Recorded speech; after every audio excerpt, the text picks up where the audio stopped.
Hello friends, Peter Thiel एक billionaire entrepreneur और founder है पेपाल के। पीटर थिल ने स्टार्टअप और बिजनेस के ऊपर स्टैनफोर्ड यूनिवर्सिटी में एक लेक्चर लिया था। उस लेक्चर में पीटर थिल ने स्टूडेंट्स को कुछ अमेजिंग प्रिंसिपल्स बताए थे जिससे वो स्टूडेंट्स भी उनकी तरह बिलियनर बिजनेसमैन बन सकते हैं, और वो भी हमारे वर्ल्ड को इम्प्रूव करके।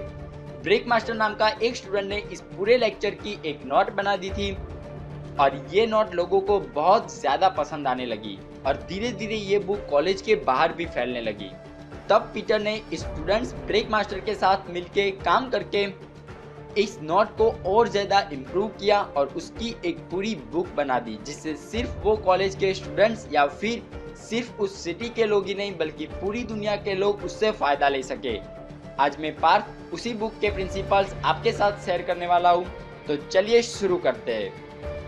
प्रिंसिपल नंबर 1, पहला सिद्धांत, गो फ्रॉम 0 to 1। पहले के टाइम पे जहाँ पे ट्रैवलिंग के लिए घोड़ों का इस्तेमाल होता था, उस टाइम पे अगर आप और तेज और फास्ट घोड़े ला कर देते, बेहतर घोड़े गाड़ी बनाकर लोगों को देने का बिजनेस करते, तो आप जो प्रोग्रेस करते उसे बोलते 1 से n जाना। लेकिन अगर आप लोगों को घोड़े गाड़ी की जगह पे कुछ और नया ही ला कर देते, कुछ नया ही तरीका ला कर देते लोगों को, जैसे कि एक कार बना कर देते जैसे कि हेनरी फोर्ड ने किया, तो उस प्रोग्रेस को बोलते 0 to 1 जाना। If you want to be successful then do something different. अगर आप सक्सेसफुल होना चाहते हो तो कुछ नया करो और 0 से 1 जाओ, जिसे वर्टिकल प्रोग्रेस भी बोलते हैं। आप कुछ ऐसा करो कि जो कभी हुआ ही नहीं हो, क्योंकि अगर आप ऐसा कर रहे हो जो ऑलरेडी अवेलेबल है और आप सिर्फ उसकी कॉपी कर रहे हो थोड़ी बहुत अपनी सोच समझ लगाकर, उसे हॉरिजॉन्टल प्रोग्रेस भी कह सकते हैं। लेकिन ये करने से आपके सक्सेसफुल होने के चांसेस बहुत ही कम रह जाते हैं, और आपको सक्सेस मिल भी जाती है तो वो बहुत बड़ी नहीं होगी और लॉन्ग लाइफ की नहीं होगी, ज़्यादा टाइम तक वो टिकेगी नहीं। बिजनेस की दुनिया में हर एक बिग इवेंट सिर्फ एक बार होता है। दुनिया का कोई भी अगला next Bill Gates operating system नहीं बनाएगा, अगला मार्क जुकरबर्ग एक सोशल नेटवर्क क्रिएट नहीं करेगा, और अगला लैरी पेजी सर्च इंजन क्रिएट नहीं करेगा। और अगर आप इनसे कॉपी कर रहे हो तो आप इनसे कुछ सीख नहीं रहे हो, क्योंकि ऐसे लोगों की इसलिए इतनी बड़ी सक्सेस मिली क्योंकि वो सब 0 to 1 गए। और अगर आप इनसे कॉपी करने का ट्राई करोगे तो आप सिर्फ 1 से n जा पाओगे, जो कि बेस्ट ऑप्शन नहीं है। Principle number 2, create a monopoly and avoid the competition. हमारी सिस्टम में कंपटीशन को बहुत बढ़ावा मिलता है। हमारे देश का एजुकेशन सिस्टम बच्चों को बचपन से ही कॉम्पीट करना सिखाता है। पहले रिजल्ट के लिए, मार्क्स के लिए वो कॉम्पीट करते हैं, उसके बाद जॉब्स के लिए कोई नहीं तो अपने नेबर और फ्रेंड्स के साथ ही वो कॉम्पीट करने लग जाते हैं। पड़ोसी से ज़्यादा बड़ी कार रखना, उनसे बढ़िया टीवी रखना, ये सब बेकार स्टूपिड सी चीज़ें कंपटीशन बन जाती है। और सच तो यह है कि किसी भी टाइप की कंपटीशन आपको लॉस ही देगी। बिजनेस में भी कंपटीशन एक जहर जैसा ही होता है। पीटर बताते हैं कि कैपिटलिज्म एंड कंपटीशन एक दूसरे के ऑपोजिट है। एक प्रॉफिट इंक्रीज करने के रिलेटेड है और दूसरा अपने प्रॉफिट को खत्म करने को रिलेटेड है। आपके बिजनेस मार्केट में जितना ही ज्यादा कंपटीशन होगा उतना कम आप प्रॉफिट बना पाओगे, फिर आपका बिजनेस कितना ही बड़ा क्यों ना हो। मैं आपको एक एग्जांपल देता हूँ इसका। अमेरिका की एयरलाइन कंपनियां अरबों खरबों में पैसा बनाती है, फिर भी 2012 में एयरलाइन कंपनी एक पैसेंजर पे सिर्फ 37 सेंट पैसों का ही प्रॉफिट बना पाई थी।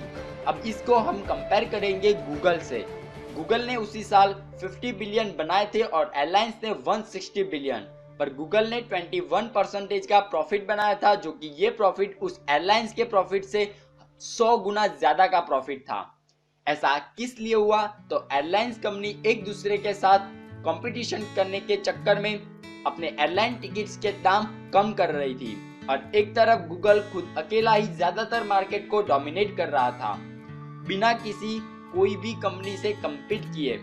आज के टाइम पे अगर हम सारी यूएस एयरलाइंस कंपनी को एक कर दे, फिर भी गूगल उनसे 3 गुना प्रॉफिट बनाता है। गूगल ऐसा कर पाता है क्योंकि गूगल का सर्च इंजन एक मोनोपोली है उनकी। इस चीजों में कोई बड़ा कॉम्पिटिटर नहीं है उनका। अगर आपको कुछ भी सर्च करने को मैं बोलूं तो आप कुछ भी सोचे बिना आप गूगल पे ही जाएंगे, क्योंकि आपको पता है कि इस चीज में गूगल बेस्ट है। तो इसी तरह फ्रेंड्स, अगर आपको भी सक्सेसफुल बिजनेस करना है तो आपको एक मोनोपोली क्रिएट करनी चाहिए और आपके अलावा लोगों को कोई दूसरा अच्छा ऑप्शन ही ना हो। ऐसे बहुत बिजनेस है friends. Principle number 3, start with a small market and then dominate. Amazon का नाम आप सबने सुना ही होगा। अमेज़न एक ऐसी कंपनी है जिनमें आपको A to Z सब सामान मिल जाएगा, पर अमेज़न ने शुरुआत ऐसे नहीं की थी फ्रेंड्स। इस कंपनी ने स्टार्टिंग में एक छोटे मार्केट को पसंद किया था और वो था बुक्स मार्केट। पहले बुक्स ऑनलाइन नहीं मिलती थी तो अमेज़न ने लोगों को ऑनलाइन बुक्स खरीदने का एक बेस्ट ऑप्शन दिया।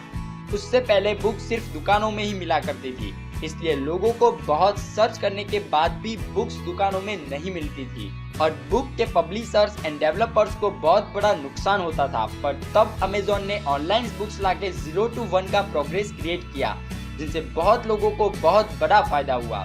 बुक्स के बाद अमेज़न ने धीरे धीरे बुक्स रिलेटेड चीज बेचना स्टार्ट किया, जैसे कि CD, DVD, और फिर एक एक करके हर चीज पे अपना सेलिंग स्टार्ट किया। ऐसे ही एक एग्जाम्पल है खुद पेपाल का। पीटर थिल ने स्टार्टिंग में ये नहीं सोचा कि हर एक व्यक्ति पेपाल से पेमेंट करना स्टार्ट कर दे, पर उन्होंने एक छोटे से मार्केट पे फोकस किया। ये मार्केट था eBay के यूजर्स का। उस टाइम eBay के यूजर्स को चीजों को बाय करने और बेचने के लिए चेक का यूज करना पड़ता था। पीटर ने उन लोगों को एक ऑनलाइन बेस्ट सॉल्यूशन दिया पेपाल के जरिए, और पेपाल से वो लोग इजीली पैसे ट्रांसफर कर पाते थे और वो पैसे भी उनको बिना वेट किए मिल जाते थे तुरंत, ना कि चेक जैसा कि वेट करना पड़े। eBay ने फिर धीरे धीरे दूसरे मार्केट को भी डोमिनेट करना स्टार्ट किया और कुछ टाइम में पेपाल एक बिलियनर कंपनी बन गई। अगर फ्रेंड्स आपको भी कुछ ऐसा बड़ा शानदार सक्सेस अचीव करनी है तो आप भी पहले एक छोटे मार्केट को फोकस करके स्टार्ट करो। छोटे ग्रुप के लोगों की बड़ी सी प्रॉब्लम बेस्ट तरीके से सॉल्व करो। Solve a problem with your product और सर्विस। ऐसा सॉल्यूशन दो कि लोगों को आपके पास ही आना पड़े और बेस्ट क्वालिटी की सर्विस प्रोवाइड करो और धीरे धीरे मार्केट को एक्सपांड करो। एक बात याद रखो कि एक बड़े से तालाब में एक छोटी सी मछली जिसको दूसरी बड़ी मछलियां कभी भी उसे खाकर कभी भी खत्म कर दे, तो ऑप्शन चूज करने से बेटर है आप एक छोटे से तालाब की एक बड़ी सी मछली बनो और इसके बाद एक बड़े से तालाब में जाओ। अगर आप ये सारे प्रिंसिपल्स को याद रख के अप्लाई करके अपना बिजनेस स्टार्ट करेंगे तो 100% आपका बिजनेस सक्सेस होगा। ये सारे प्रिंसिपल्स मैंने 0 to 1 by Peter Thiel book से बताया है। अगर फ्रेंड्स आपको बिजनेस या स्टार्टअप इनमें थोड़ा भी इंटरेस्ट है तो आपको ये बुक जरूर पढ़नी चाहिए। इनमें बहुत ही बढ़िया ट्रिक्स एंड टिप्स है जो आपको एक सक्सेसफुल बिजनेसमैन बनाने में हेल्प करेगी। अगर फ्रेंड्स आपको मेरी ये वीडियो अच्छी लगी तो जरूर लाइक कीजिए। अगर आप मेरे नेक्स्ट वीडियो को मिस करना नहीं चाहते हो तो आप मेरी YouTube channel helping hand for you को सब्सक्राइब कर ले और पास में लगे बेल आइकन पे क्लिक करके नोटिफिकेशन ऑन कर दे। इनसे आपको मेरी वीडियो तुरंत मिल जाएगी जब मैं अपलोड करूंगा। लाइक कीजिए अगर आपको ये प्रिंसिपल्स काम के लगे तो। कमेंट कीजिए ये वीडियो कैसा लगा। इस वीडियो को शेयर कीजिए उनके साथ जो कंफ्यूज हो रहे हैं कि क्या करें बिजनेस और कैसे करें, स्पेशली इंजीनियरिंग स्टूडेंट्स जो कंफ्यूजन में है कि जॉब नहीं है तो अब क्या करें। सब्सक्राइब करें, मैं आपको ऐसी अमेजिंग वीडियो देने का प्रॉमिस करता हूँ। And last, thanks, bye, enjoy the life.